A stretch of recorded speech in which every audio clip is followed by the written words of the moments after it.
There are a few things sure in life. One is death, another is strife, and then there's the Islamic Jihad that's waged all over by some young clod. But we'll resist them with all we've got, which is truth and justice and whatnot. David Wood is here with us tonight, and this is once again This Week in Jihad, your favorite program of murder, mayhem, and bloodshed. Welcome, David. How are you?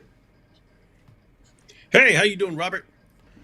David, I am very well, thank you. And thank God I was supposed to be slogging through the bad weather and speaking this week in various locales across this fair and ignorant land. But instead, my flights were canceled, and so here we are. And I'm So impressed here we are with with nothing to discuss. No here we are, jihad. nothing to discuss because I've not seen any jihad this week. No, there hasn't been any. No, I Just go to the meeting. I go to all the news sites daily. There has not been any jihad. I can confirm. well, I don't know what to say about that except the news sites might have missed a couple things. That's why we're here, ladies and gentlemen. That's why we do what we do and why we do it so well. David, why don't we start where we were last week with the new phrase that the jihadis have decided to use in France. Instead of Wait, Allahu Akbar. is this that on the Quran of Mecca crap? Yeah, man. There's more. More this week. I'm gonna have to. Wait. I'm gonna have to add something to the Wheel o' Terror. Remember the Yes. Wheel o' Terror, where you Take a couple of those and make them. Akbar? If you take a couple Yeah, of gonna those have and to- make them on the Quran of Mecca, then we're good. What I'm gonna have to do? But in the meantime, yes, that's what we have here in France, of course. That's the only place so far that I have encountered this being said. But they're all apparently saying it nowadays. It's the new thing. And so what we have here is actually, this is a first-hand account by a parliamentary aide named Kevin Loisy. That's Loisy for you Philistines. Kevin Loisy. And Kevin Loisy says, I almost got my throat cut this morning. And he says, it was a Monday morning in the France of 2024. As I leave the doctor's office, I take shelter for a second in the Leon Mice aisle. I'm not sure that I probably didn't translate that right. I was working from the Google, and the Google, they've gotten much better, but sometimes you got to fix stuff here. Anyway, to put his scarf back on, and he says, then an NA type, that is North African, for those of you who are keeping score. North African type individual appears, 20 to 25 years old, dressed all in black with a white hood, and he screams, on the Quran, I F France, F all your dead, you white SOBs. Then he charged at him, held a knife to his throat. And so that's one. Actually, Well, it's just I mean, on the Quran.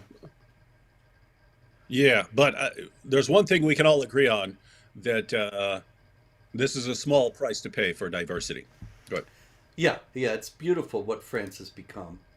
And we can all be so glad that this guy, instead of having a boring commute, he ends up with this adventure while standing at the bus shelter. So this is a beautiful thing. Meanwhile, Yeah, people don't make movies about like just boring regular days. Something exciting's got to happen. Of course, they're not going to make movies about jihad because it doesn't fit the narrative. But gosh, either way, this guy's not getting in a movie. All right, never mind. they'll make movies about jihad to change the people to Nazis. That's what they do. And so we'll get the movie about Kevin Loisy, and it'll be some guy screaming, on Mein Kampf, I will cut your throat. By the red hat of MAGA supporters everywhere, I attack thee. On how to make a deal. Isn't that the name of the book? What's that book called? Trump's book? I've forgotten. The art of the deal. The art of the The art of deal. the deal. On the art of the deal, I will have your head. All right. This area of Paris is MAGA country. All right. We also have in France a French girl violently beaten by a gang of Muslims, and they say, "By Allah, you will see on the Quran of Mecca, I will if I hear that you have filed a complaint." And they don't finish, but in other words, she's going to be in even worse trouble than she's already in, getting beat up on the Quran of Mecca, which we know to be a book of peace, if she reports the crime. Yeah, Robert, I can't take it anymore. I can't take it anymore. Yeah.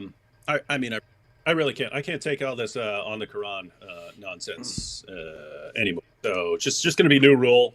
Here's the Quran of Mecca, ladies and gentlemen. Here's the Quran of Mecca. Anytime I hear this terrorist attack nonsense, beating people up, here's what I think about your Quran of Mecca. All right, that's what I think about your Quran of Mecca.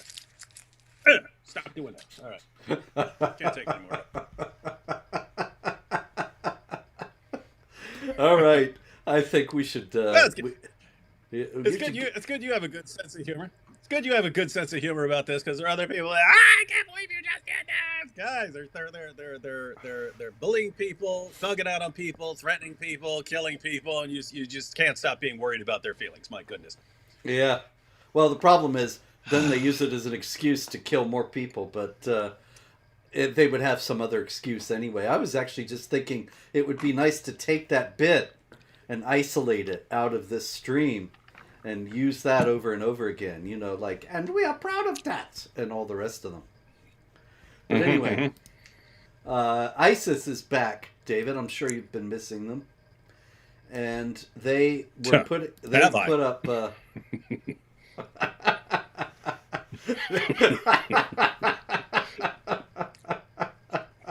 Of course, who wouldn't? They have been they put out posters. I don't know where they expect these posters to be actually posted, but they are posters inciting jihad attacks on New York City.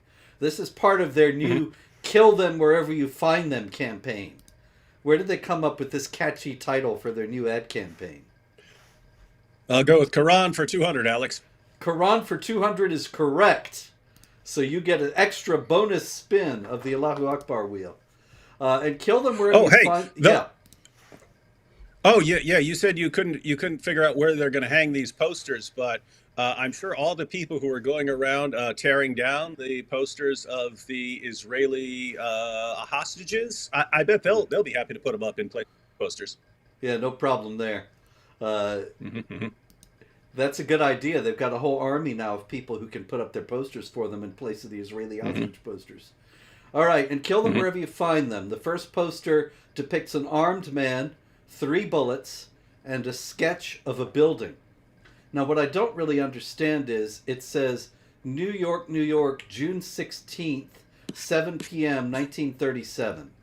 I'm not sure what happened. I should have checked that before. Anybody know what happened on June 16th, 1937? Is that the Hindenburg disaster or something? I don't know.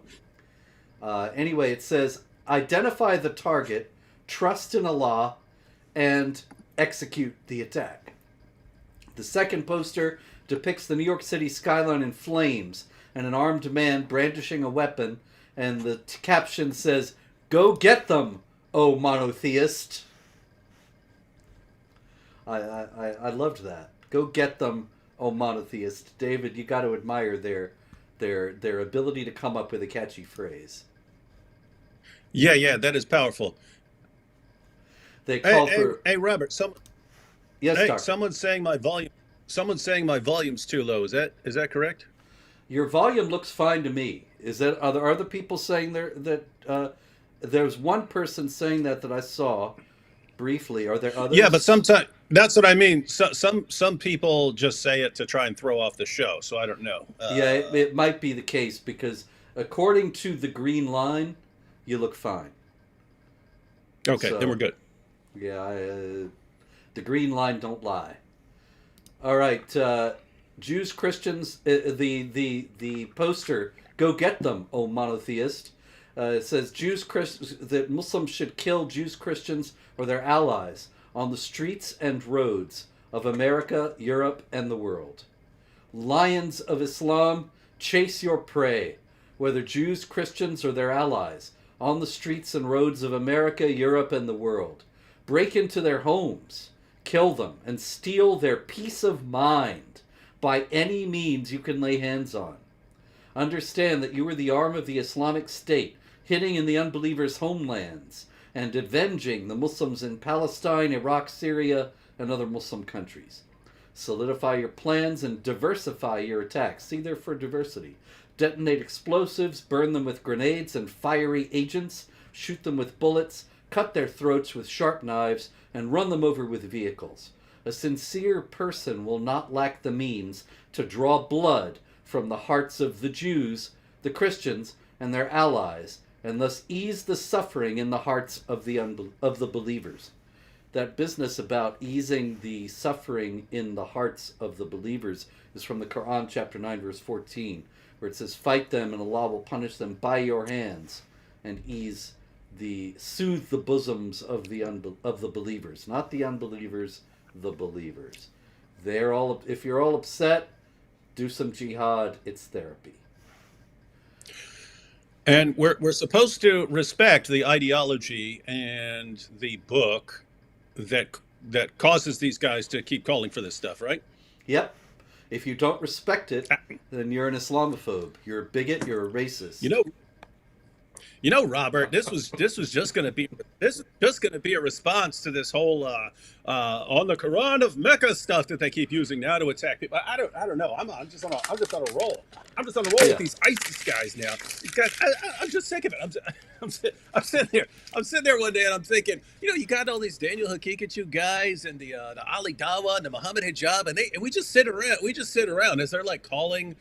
Daniel Haqiqatjou saying that you could have sex with a 4-year-old, even 11-month-old baby if you get parental permission. Ali Dawa saying that he would tell his daughter at the age of 9 that she's ready for marriage. Hijab saying that if you go with the Quran, you conclude that you can have sex with a 5-year-old. That's why you got to go outside the Quran to get to the Hadith and so on. I mean, all these guys. You've got Sheikh Uthman. And he's doing fake hate crimes against himself. His fans don't care. They love it. Jake, the Muslim metaphysician, saying that you're dead. Brother Rashid is dead. You're all dead if these guys get their way. And we just sit there and have these conversations. And it's like we're supposed to have this level of respect for this stuff. And I don't know, man. There you go, ISIS. There's your respect. I think you got a point. I think you got a very good point. Anyway, here's more. Here's another one for you to respect, David.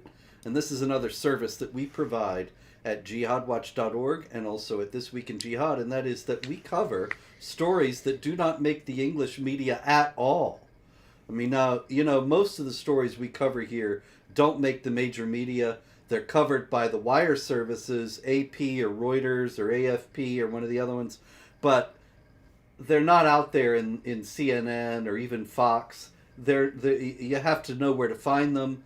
And after all these years, 20 years doing this, I do know where to find them, and so I bring them to you. But also, we have stories translated that have not appeared in English at all. And this is a French language story from TVA Nouvelle in Montreal. And it says, "The Montreal man accused of beating his daughter and threatening to kill her because she refused to be forcibly married to a cousin in Turkey," there's your clue as to what's going on here, "will remain detained until the end of his trial. He's so dangerous that they're not letting him out during his trial." He said that this was essential to protect the victims of a Montreal father who beat and threatened his wife and one of his daughters in recent months. According to the Crown's evidence, the beatings on his daughter began last fall when the accused attacked his daughter, who refused an arranged marriage. Then, the accused's wife announced to him a couple weeks ago that she was seeking a divorce under the pretext that she had had enough of the violence she was experiencing.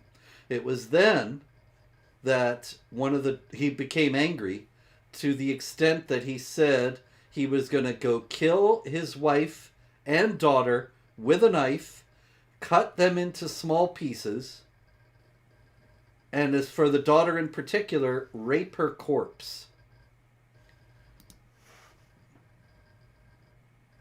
This is this guy in Montreal, clearly a Muslim from Turkey, involved in threats of honor violence over his daughter's refusal to accept an arranged marriage and his wife's quite understandable desire for a divorce.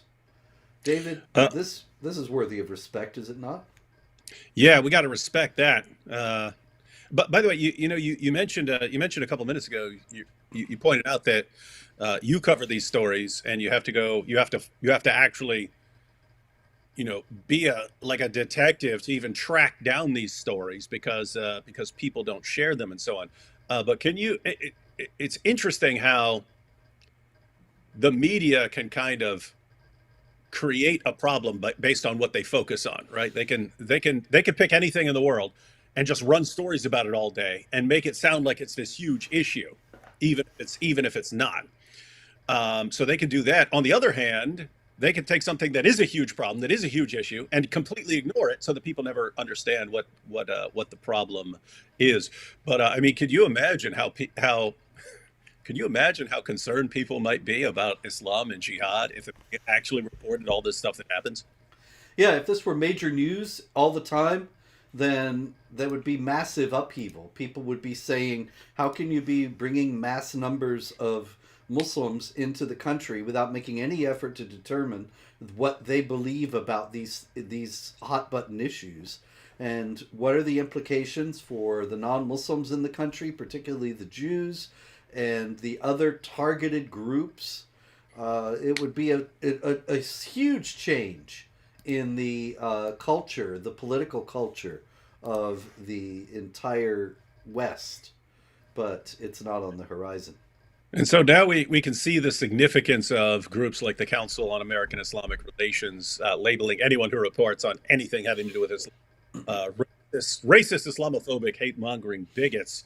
If you actually do that, then the media is silent because they're cowards, and then nothing ever gets reported, and no one is aware of the problem, and Islam can continue to spread. And of course, those of us who do speak about it, anytime we are mentioned in the mainstream, it's in a negative, pejorative way. So that, you go to Wikipedia on Jihad Watch and it says it's a far right, of course, everything is, that's not what they want. Far right conspiracy theory site. And I think there's not nary a single conspiracy theory at Jihad Watch, except ones that imams sometimes put out that, like, for example, I've got a story somewhere in my list here of this Turkish scholar saying that multiple sclerosis is punishment from Allah. That's that kind of conspiracy theory we report on, but we don't subscribe to any. Unfortunately, we've got all too much evidence for what we're talking about. And by the way, I mean, if you were to actually sit down with any journalist that has the slightest bit of common sense and say, do you believe that people who leave Islam should be killed? Do you believe if someone criticizes Muhammad that person should be murdered in public? Do you believe these things? Do you believe that that a man can just beat his wife into? So do you believe any of this? Do you believe that these things are good? Everyone's going to agree with you on almost everything. The only thing they don't agree with you on is that you say it, right? So yeah. They believe, of course, you're right about everything, Robert, but it's understood you keep your mouth shut or you're a racist. So you're not keeping your mouth shut, so you're a racist. Pretty simple. Yep. It's all a conspiracy. But David, speaking of reporters and the slant that people get in the news that a lot of people are waking up to, but still many people do not realize. Interesting to note that this week it was exposed that CNN journalists, CNN, the most trusted name in news. According to them. We have CNN producer Mohammed Abdelbari saying F Israel, he hopes it gets crushed by the Palestinians. And Richard Harlow, who is not named Mohammed, a British cameraman for CNN, and he says, what about all the Palestinian babies who've been murdered by Israelis? It's not just the Israelis being murdered, which of course is something that is not actually established by any verifiable evidence. And this is CNN. This is what they present on the news. Meanwhile, Al Jazeera, of course, which we already knew had terror ties, they had a couple of journalists killed in Gaza, and this was widely reported. Israel kills 2 journalists in an airstrike. It didn't say, but they were actually jihad terrorists. They were actual members, known members of Palestinian Islamic Jihad who were working for Al Jazeera on the side. Well, jihadis need journalism too, Robert. Yes, they do. Yes, they do. They got to know what to blow up next. I do actually have a picture of this clown. Here he is. This is Hussein Kakzan, and he is a scientist. I know it says it's Robert Spencer, but don't believe it. He is a scientist. Well, he's got a tie on. He must be Spencer then. He's the scientist I mentioned, a professor, and he said multiple sclerosis is punishment from Allah. Many patients attributed the cause of their disease to supernatural causes, with the religious context in many cultures in the world. This guy's a professor at Necmettin Erbakan University in Turkey. He has published many scholarly articles in the Islamic world saying this about multiple sclerosis. And now, this is not just ludicrous, it is also dangerous, because this kind of thinking is what actually leads to jihad violence. What do you think, David? Is that a plausible statement? Yeah, and I mean, the real messed up thing is when you say things like this, it's non-falsifiable in the sense of like, how do you prove that it's wrong? And if you get MS and someone says, it's because of this, like, how do you prove that it's wrong? And therefore, people can just start. If people are stupid enough to listen to a moron like this, then they'll just, yep, that person got MS. You see, it's because of this thing he did. Well, like, apart from this lunatic saying it, what basis do you have for thinking that? None. But once it kind of spreads around, then yeah, that's what sucks. You can notice, guys, the rule here is you can say anything. You can make up anything you want and then spread it around. And this just, I don't know, seems common with these guys. See, if MS is punishment from Allah and you don't want to get MS, then you don't want to get in a position where you deserve punishment from Allah. And so you have to do a lot of good deeds. And then that leads you right back onto the treadmill. What is the greatest deed according to Muhammad? Jihad. So there you go. So in order to avoid MS, you might end up blowing yourself up in a crowd of infidels. But of course, then you can enjoy 72 virgins, 70 of whom are working off their sentence in hell, but that's another story. All right, let's also in Canada, since we were in Canada just a minute ago. Ugh. This is Ahmed May. And you can see he's holding up the one finger salute. That is, what is that, David? What is the one finger salute? Well, right when you said it, I was just thinking, gosh, the only thing I don't like about being a Christian is I can't give him a one finger salute in return. Indeed. But the one finger salute, of course, is for the oneness of Allah. And he's showing that he is a good monotheist, just like the ISIS folks saying, go get 'em, monotheists. Sick 'em. And he worked at a restaurant in Montreal, La Belle et la Bouffe, which I think it means the girl and the beef. I'm not really sure, but I mean, is that possible? La Belle et la Bouffe? Anyway, or is it the pretty beef? I don't know. Anyway, he worked there, and this was a restaurant, a burger place.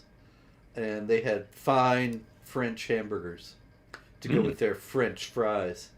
And he he pulled a knife and attacked several of the patrons of the restaurant. And I heard reports. I did not find this even in the French language news reports, but I heard reports that this was an argument about Hamas.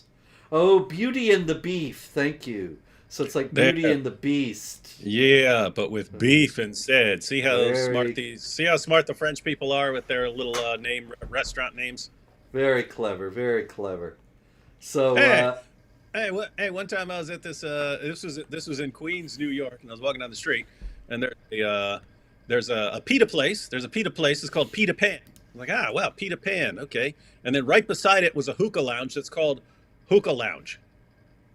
And I was like, how do you not call that place Captain Hookah? Right, you're right beside Pita Pan. How do you not have Captain Hookah? Like, how do you not think of that? That's so obvious. But apparently the Canadians are better with their names because Beauty and the Beef is pretty good. The Hookah Lounge people, they haven't read the story, the Beauty and the Peter Pan business. Anyway, Ahmed May, with his one finger salute, he stabbed a couple people in the restaurant. Then he attacked the cops when they came. And so they have him. He's an ongoing story, but this is something that I think you're going to see a lot more of coming out of Canada. And so we are happy to bring you the stories out of out of Canada, that are not only not reported in America, but not even reported in Canada for the most part. We also have, yes? Well, no, I was just going to say, there's not a whole lot to worry about because they've got Justin Trudeau on the job up there. So, yes, what could go wrong? And they've got the Imam Yunus Kathrada, who will preach peace and love. And they've also got the Imam Ayman Taher, who he said that Sheikh Ahmed Yassin, you remember Sheikh Ahmed Yassin, David? The founder of Hamas? No, Yeah, he was in a wheelchair. He was sort of the Ironside of Jihad, but that's dating myself to even say Ironside. He was a detective in a wheelchair. No, after all these years, all these jihadis look alike to me. Well, this guy, he had a long white beard. You know, that distinct. No, it was his wheelchair. Anyway, Sheikh Ahmed Yassin was killed in an airstrike, and this guy is talking about what a hero he was, and he's saying he said that somebody asked him once, "Do you believe that Israel will be finished?" And Sheikh Ahmed Yassin said, "Yes." "When do you think it will be finished?" And he says, 2027. And then this Imam Ayman Taher says, "And I said to myself, how calm, how confident this man is." And then he goes on, says, he was a handicapped man in a wheelchair. If someone tipped him over, he would have fallen off the chair and died. But Allah wants to take from among you martyrs. 4 rockets. I'm not sure how many millions each rocket cost, to give him an honorable martyrdom. The point I'm trying to make here, when he was in jail and after that when he was living in very difficult times, he never had doubt that Allah is going to give victory to his religion. We should not either, because he has inspired millions. I know I'm getting myself in trouble now for speaking on social media. And I saw that and I thought, well, yeah, unfortunately not. The Canadians aren't going to do a thing to you, buddy. You got nothing to worry about. No, they'll make him the next prime minister. Yep.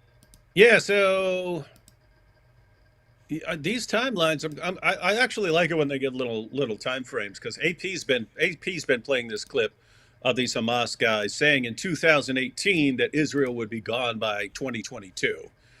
So here we are in 2024, and so they obviously don't know what they're talking about. But this goes back to just what I was saying. See, if I see some old guy with a white beard in a wheelchair, I'd be like, oh, gotta respect these old guys.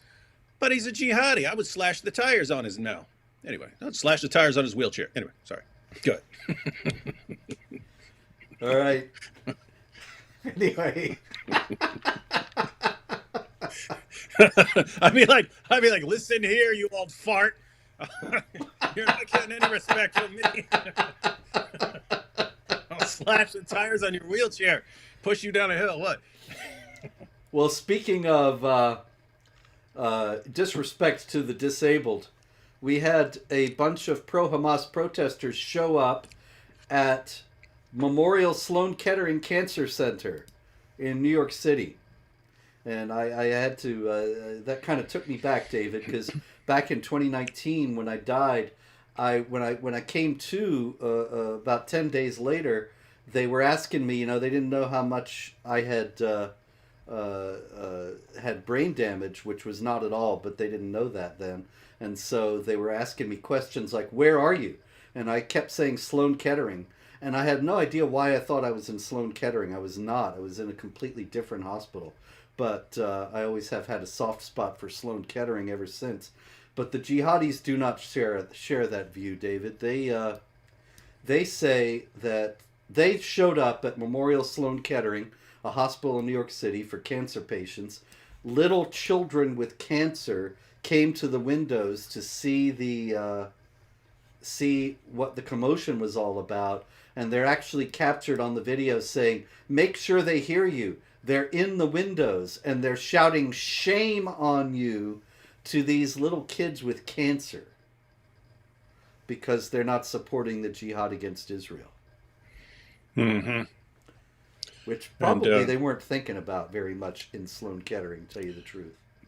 Yeah, those kids are probably more worried about things like, cancer. Yeah. Incredible. It is. I mean, the only positive side. So the big issue that's kind of going on in the world is you have what's called the avalanche of apostasy.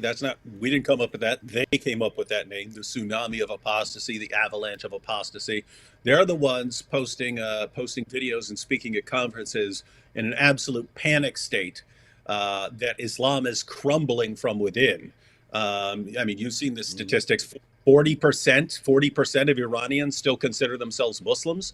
Only 40%, down from an official 99, folks. Yeah. And so you have an Islamic regime in power, and yet most of the population doesn't even believe it anymore. Anyway, Islam is crumbling in Muslim countries. It's understood that none of this isn't coming from me. According to them, there are millions of closeted atheists in Muslim countries that still live as Muslims, even though they don't believe any of this stuff.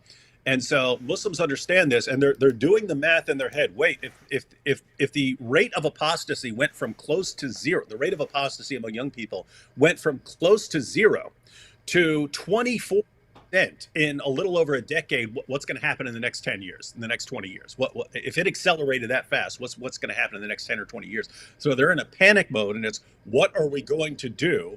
And they don't have anything really going for them. They don't have some great new argument that they're going to use. And we've seen people like Ali Dawa and so on put it out sort of loosely based on Andrew Tate saying, "Oh, I'm a Muslim now because Islam will just kill everybody, and Islam's going to be the last ideology standing." And Ali Dawa runs with this, and he says, basically, we don't need the scientific anymore. That was all our arguments were basically bogus. People are going to convert based on their intolerance. They're sick to death of tolerance going overboard. So we're going to show everyone through our intolerance that we're the ones who are not going to stand for anything anymore. That's coming against us. We're going to go into a violent rage over everything. And so this is a big power play for them. And so on the one hand, what's good is they're kind of showing their hand. They're showing everyone their true colors. But at the same time is, if this doesn't work, in other words, if Israel just says, no, I don't care we don't care what some idiots are doing in New York. We don't care what some idiots doing at a college protest. We're still going to crush Hamas. If they just crush Hamas and, people screaming around the world realize that didn't work at all. What do they, I mean, at the end of all this, so whenever this sort of comes to a close, they're going to be left with, wow, we just enraged half the world. We enraged half the world with all this stupid stuff like bothering little kids with cancer and so on. And people are going to be awfully suspicious of Muhammad's religion. Well, That would be very interesting outcome. But of course, there are many. We are at a tipping point indeed, David, and there are many people who are doing their best to preserve the existing order. And look at this clown out of Britain. This is the heading of a column in The Guardian, far left paper, and of course, we've remarked many times about the left Islamic alliance. And so, this guy, Peter Hain, who was a former minister to the Middle East for the UK government. And you can see what he says here. Israel and its allies must face facts. Peace talks are the only way forward, and they will have to include Hamas. Wrong. It's incredible to me. Why is it It's wrong, David? Explain it to the folks at home. Peace talks do not need to include Hamas. That's not true. I mean, it could. Israel could just decide, you know what? Let's really negotiate with Hamas and get them in some peace talks right now. I mean, so it's not outside the realm of possibility. But he's saying these peace talks have to include Hamas. No, they don't. Israel could say we are going to keep going until Hamas is completely crushed. Then we'll work on some peace talks, and that Yeah. would be a yeah. That's what I would advocate. Crush Hamas, then have peace talks. It would be like saying in 1942, peace talks are the only way forward, and they will have to include the Nazis. Wrong. You could crush the Nazis, then have peace talks. Exactly. Let's do that again. Meanwhile, Israel is also facing pressure from the UN, and it should be noted that the UN refugee, I forget what this stands for, UNRWA, which is the refugee agency of the UN for the Palestinians. The UN has two refugee agencies. One is for every refugee in the world except the Palestinians, and the other is for the Palestinians because the Palestinians are so special. And so they have their own refugee agency, but their refugee agency is all mixed up with the jihadis. And this is a classroom in Gaza, and there's the UNRWA teacher there with her full niqab. And it has been found many times that the textbooks are preaching and the teachers are teaching jihad against Israel. And as a matter of fact, a bunch of UNRWA teachers went on to Telegram after October 7th. And one of them was very happy, saying, "They breastfed jihad with their mother's milk. May Allah grant them victory." Another one says, "Wait, sons of Judaism. Allah will admit the attackers to paradise without judgment," and so on. And these are UN paid teachers, paid with our tax money, to teach the little kids among the Palestinians. Well, what I'm confused about is how can the UN claim to be supporting peace when they send ninjas to teach kids? It's like, oh, here's this assassination art of peace. Well, there is a lot of similarity there, isn't there? I actually first heard that I was on your website. This was like probably, I don't know, 15, 16 years ago or something like that. But I was on Jihad Watch, and there was a picture of a woman in a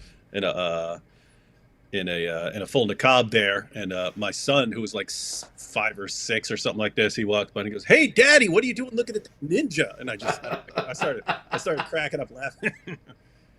Yep.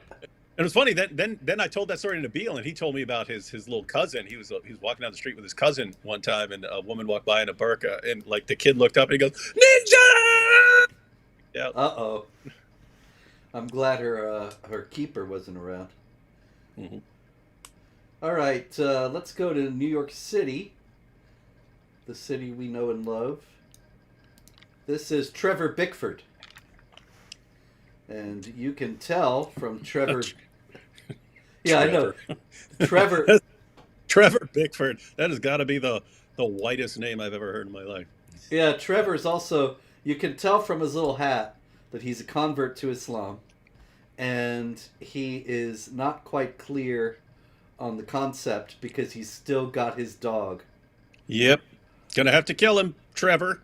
Yep. but Trevor's going to have to wait to do that because he has just pleaded guilty. He's from Maine, and he traveled on New Year's Eve 2022. That is December 31st, 2022. He traveled to New York City, went to Times Square, pulled a machete out of his bag, and attacked several police officers. Gave them some serious injuries. So, Trevor Bickford from Maine. Well, The Maine. the whitest person since Muhammad decided to go attack police officers in Times Square. Yeah, After you know, after he converting actually to Islam. he actually screamed a certain phrase as he was attacking them. By the Quran of Mecca. No, that's only in France so far. He stuck with the tried and true Allahu Akbar. I swear by my dog that I'm supposed to kill, I will slaughter in the name of Allah. Anyway, he had a note in his backpack when he was arrested, and he wrote to his family saying, "Please repent to Allah and accept Islam." To his mom, he wrote, "I fear greatly that you will not repent to Allah, and therefore I hold hope in my heart that a piece of you believes, so that you may be taken out to the hellfire." I'm not sure if he maybe meant to say out of the hellfire, but that's what he wrote. To his brother, yeah? I was going to say, you said he had a note in his backpack, and I was thinking, like, a note from his mom? Like, "Oh, Trevor, dear, you've fallen behind on your violin lessons. If you don't do your violin lesson tonight, there'll be no Fig Newtons for you. Oh, no, dear. Rosie, no. Please don't punish your beloved Trevor." What is this? What are these jihadis, man? It's kind of scraping the bottom of the barrel with jihad nowadays. Trevor. They're not giving us their best.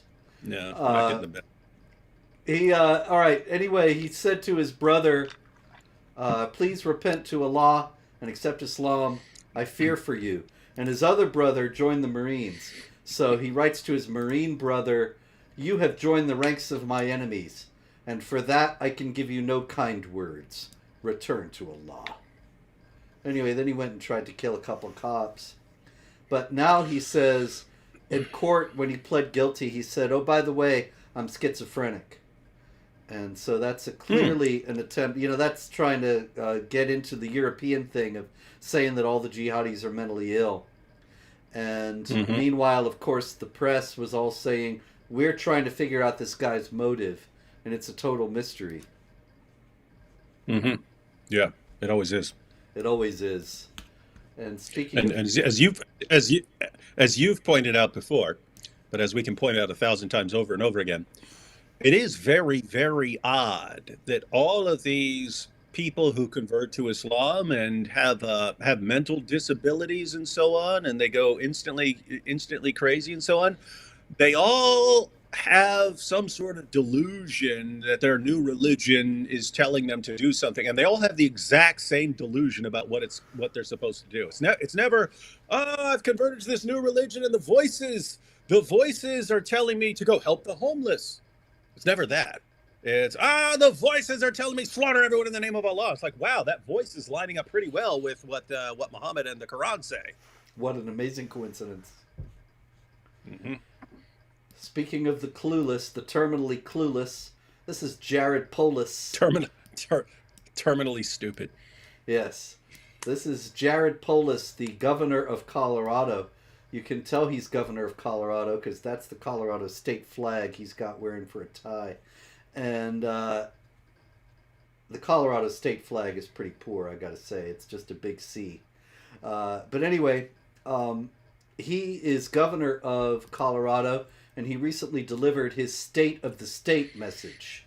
Now, it's interesting to note that recently synagogues have been threatened. There have been bomb threats in synagogues all over Colorado. And in response, in his State of the State message, Jared Polis said that he was giving money for protection to, what do you think, David? Mosques, care, something like that. It's got to be something like Yep. that, right? Because The Islamic. for some reason we saw it right after the October 7th attacks, where everyone is like, "Ah, look what just happened. We really need to do something about Islamophobia right now." Yep. Well, that's what he's doing. He's giving money to the Islamic Center of Fort Collins, Colorado. He didn't say anything about giving any money to any of the synagogues, even though the synagogues have actually received real bomb threats. Meanwhile, And by the way, notice that ties into that story of our good friend Trevor the Shredder. They're calling him in Trevor the Shredder.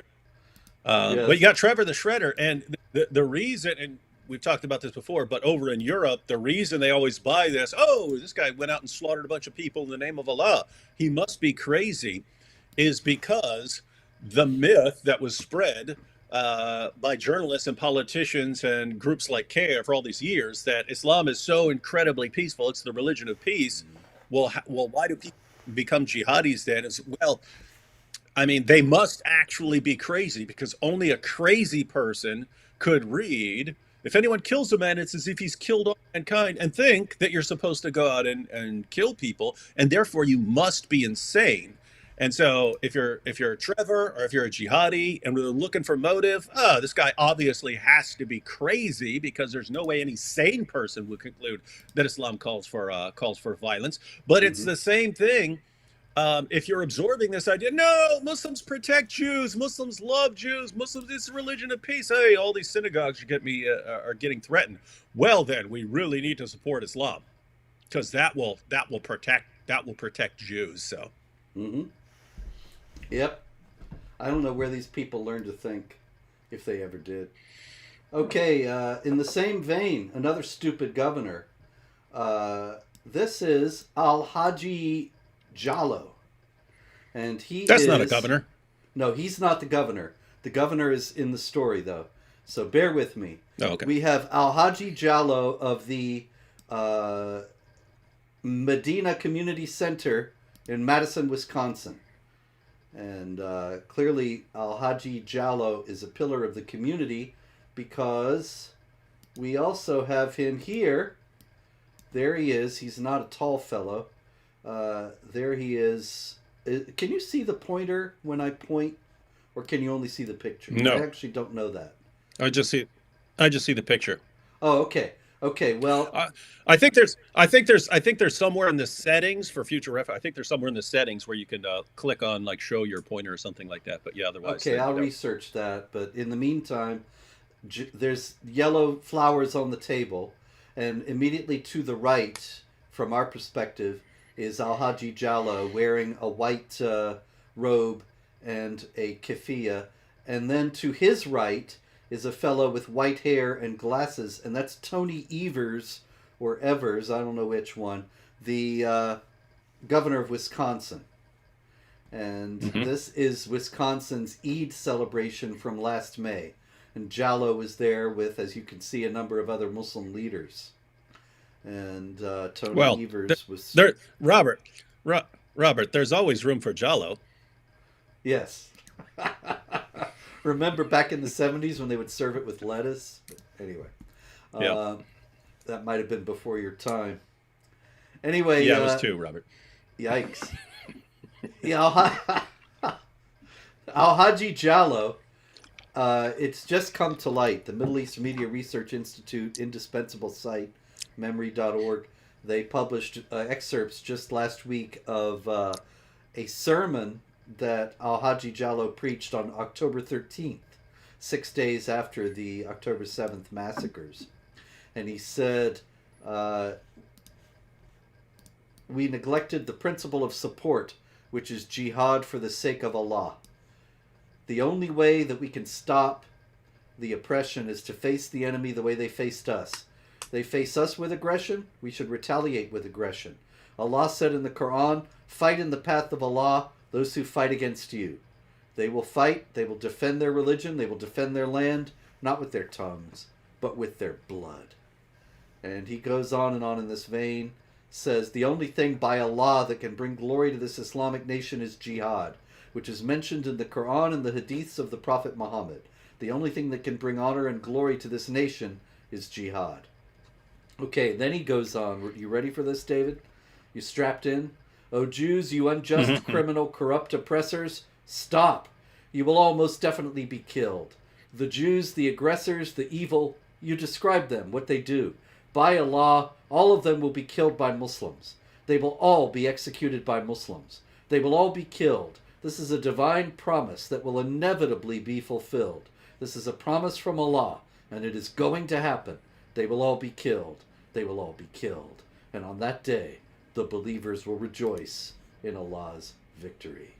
That's Al-Haji Jallow. Interestingly enough, if you search for him, you will find some earlier articles where he is quoted talking about how terrorism and violence have nothing to do with Islam. And anyway, that's the next governor, apparently. Yeah, because Tony Evers, you can tell he's getting old. He's not going to be there forever. Mm-hmm. Maybe Al-Haji Jallow will be governor of Wisconsin, or maybe he will be Secretary of Education, because this is, let me find him. I know I've got him here because he's got a stupid look on his face. There he is, Miguel Cardona. Miguel Cardona is the Secretary of Education right now in the Biden administration, and he is going around. He's speaking at Dartmouth College this week about the dangers of, what do you think, David? Islamophobia? You are correct, sir. Islamophobia. Good guess, huh? Yeah, that's it. He's going to tell them that they've got to not be Islamophobic, which I'm sure there's a whole rash of Islamophobia at Dartmouth. But also the University of Cincinnati has started a task force to combat campus Islamophobia. That's good. Yes. Kids are running around all over these college campuses screaming, from the river to the sea, Palestine will be free. So if there's anything we need to be concerned about, it's Islamophobia. Indeed. Oh, in France I missed a couple stories, David, because I had the On the Quran of Mecca stories together. I didn't have them with this.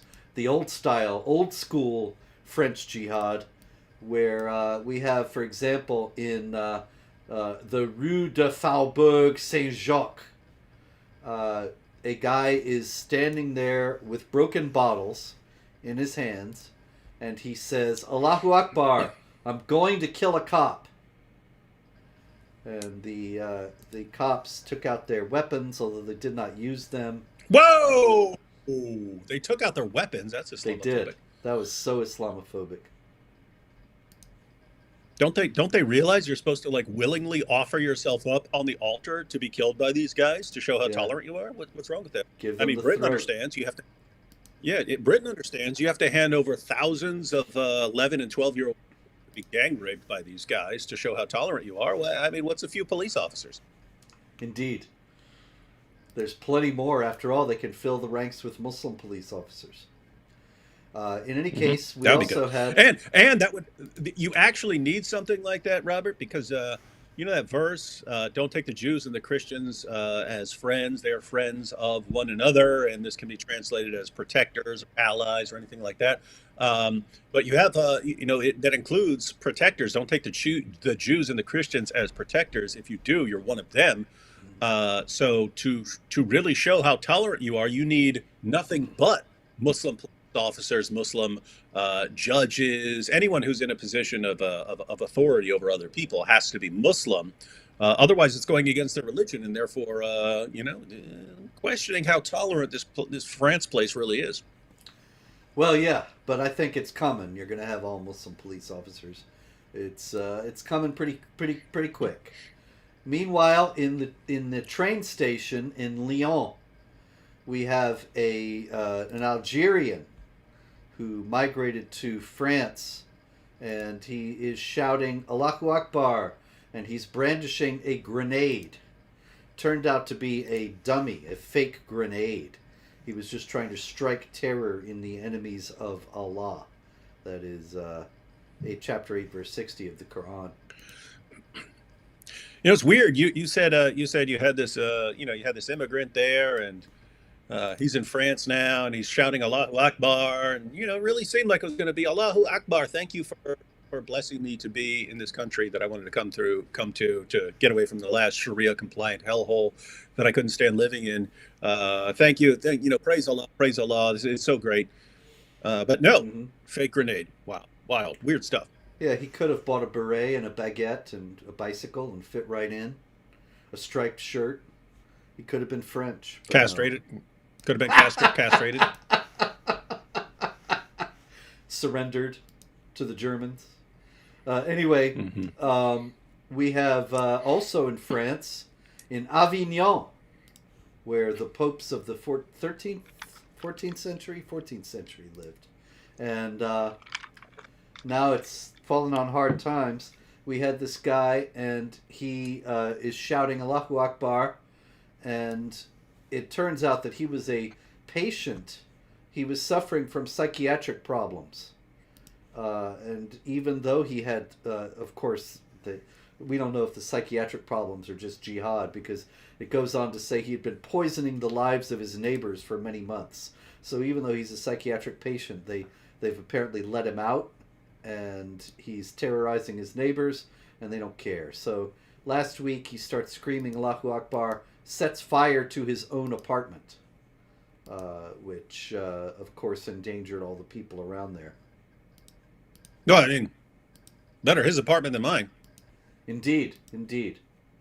But if ISIS gets its way, remember, they said that they were going to, what did they say? They're going to come into the households of the unbelievers? Something like that. I read it before.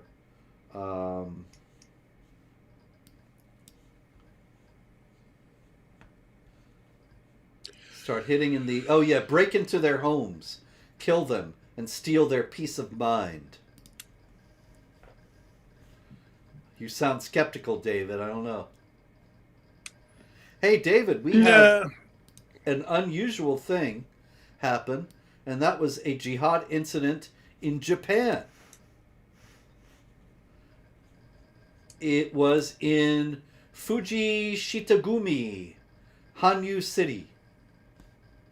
Fuji Shitagumi, at the Saitama Prefectural Police Investigative Division 1 and Hanyu Police Station. They arrested a 25-year-old man from Fuji Shitagumi, Hanyu City, and he was from Pakistan. And I don't think they have very many Pakistanis working in Japan. And what happened was he was at a karaoke bar. And no, he was not at the bar. She went to the bar. Then she was riding her bicycle home. He came up to her in the guise of asking directions. And this is according to the Japanese report. He performed obscene acts, such as touching her body. An unknown foreigner called out to her and groped her body. But then when he was arrested, this Pakistani, he said, "I didn't do it." I think he did. I think he did. Yeah. I think this is more of this war is that sounds like business. that dude. That sounds like one of those Pakistani dudes. But I have to say, I don't think jihad's going to be terribly successful in Japan. I mean, these are people who are used to like fighting off Godzilla, and you think a jihadi's going to come in there and start growing? Okay. Yeah, well, we'll see.